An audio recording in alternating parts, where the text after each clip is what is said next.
saw the Instagram post with Lattimore. You're just having some fun there. How well do you know him personally, or do you know him at all? Bro, move, bro. Go ahead. I can't take you serious. Are you watching in on my interviews? I got a question for you. Just go. I'm asking the question first.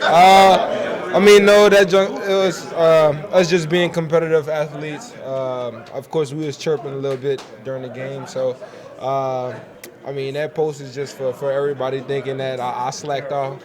During the matchups that I've been having during the last few weeks. So, that was just because he was chirping, and that was like I'm coming back, or I'm back, or I'm still here, or you know what I'm saying, that type of thing. So how do you balance that when opponents come out and they're like, he's not going to catch anything on us, we're going to use three, however many guys to stop it? How do you balance that, knowing that sometimes that just means that other people are going to have to do it, and sometimes it means that if you're going to be the player you want to be, that you have to beat that anyway? Yeah, it's definitely difficult at times, especially during the game. Of course, you want to be a big role into the game. Of course, you want to make some plays and of course, score a touchdown and get these yards. But at the end of the day, I got to realize that I'm a key factor on this team, and that I'm going to be keyed on sometimes. And that just means that those one-on-ones that KJ and Adam have, we are very confident in those matchups. And just going into the game, just motioning me and just moving me around different, that kind of helps with less bracketing. You seem to kind of know that the Lions were maybe going to use a lot of the double and triples, and then with the Saints that they weren't as much. What are you expecting from the Bears this week? I don't know.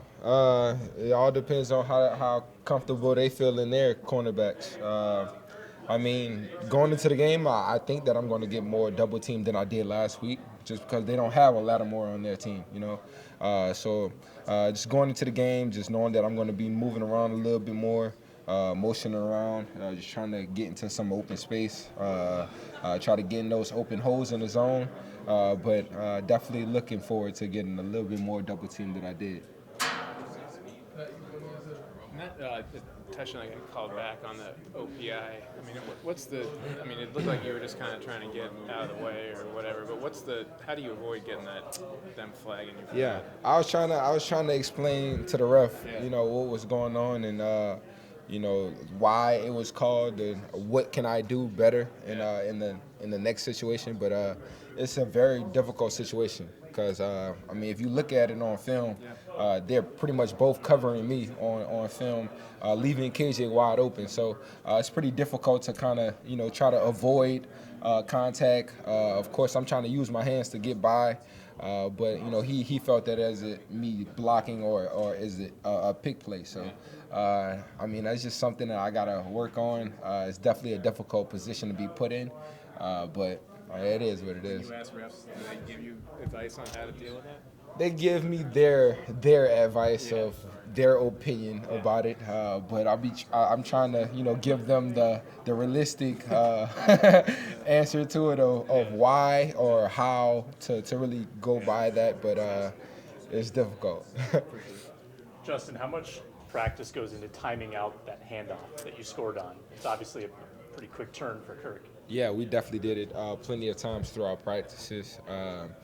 But when it's called, as long as that ball get put in my hand, is just grabbing the ball and reaching that end zone. It was a great play call by KO in that situation, in that position of the end zone. So, we definitely worked those a couple of times, just trying to get that perfect timing and a clean handoff. As you're coming across, are you watching to see if anyone's chasing you, or do you just feel that nobody's going to be there or after you get the ball? That one is so quick of a timing, especially me getting 3 yards. So, if Lattimore did follow me, it's just me and him, one-on-one, just me just trying to get into the end zone. That over route that you almost scored on, it looked like that was intentional, that you got those guys to crash into each other. Was that something that you were kind of cognizant of? Well, that's also like a pick play of ours. Adam going over top, me coming underneath. Of course, I see the linebacker kind of following Adam trying to go follow the over route. I knew the cornerback was following me on my backside. So pushing it up and kind of undercutting the linebacker, they kind of fell right into each other. Perfect timing, perfect spots, and left me wide open to make a play. Appreciate it.